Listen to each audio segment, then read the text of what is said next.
Hi friend, I made this to you. This is my interpretation and understanding of the first gene key, adapted from Richard Rudd's definition of the Shiddic frequency in the book Gene Keys.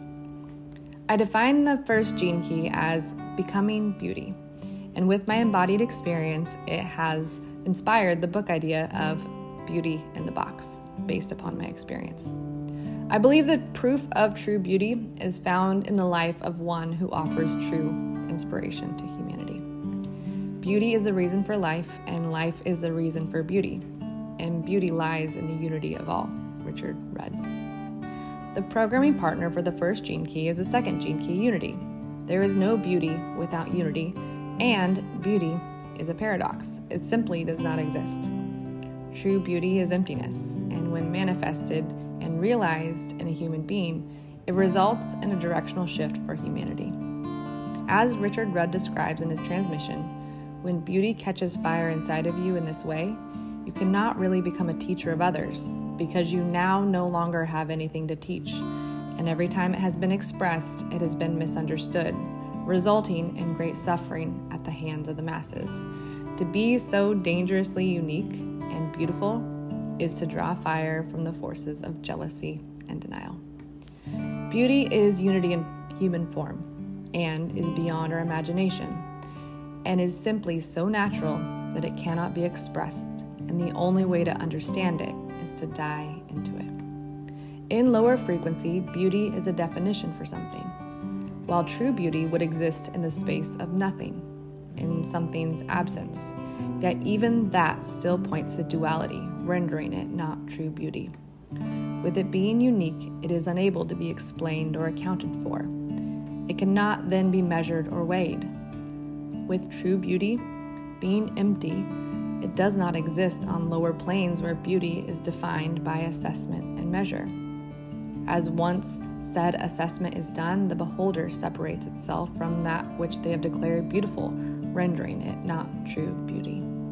The moment one looks at something or feels something or proclaims it as beautiful, they divide themselves from it, leaving the state of unity, nulling its state of beauty.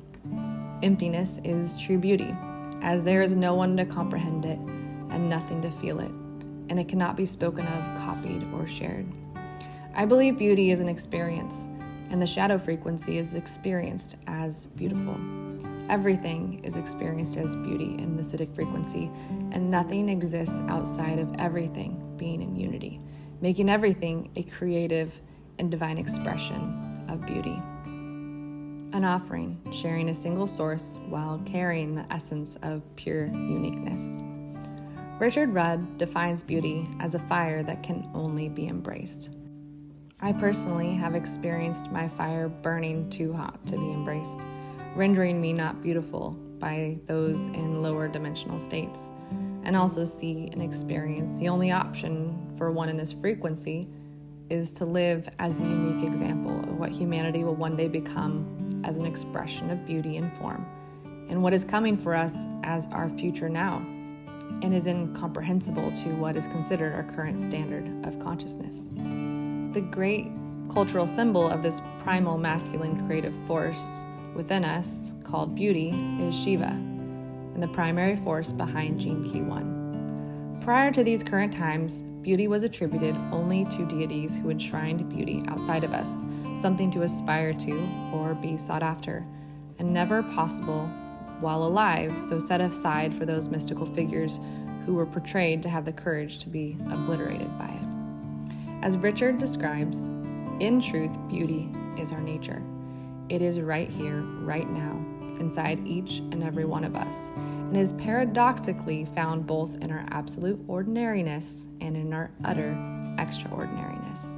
When the inner divine fire is released through our DNA, we become capable of miraculous power, and at the Shiddic frequency, where light is all that exists, it is what shines through our human awareness. That is beauty. For me, I now live out my uniqueness without compromise, no matter what happens to me, and I want to invite you to do the same. To my friends, former, current, and truly all humans, we all have to die in order to become beauty, to become one.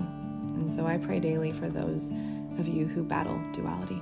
I love you all to pieces, and I also love you all both to beauty and peace.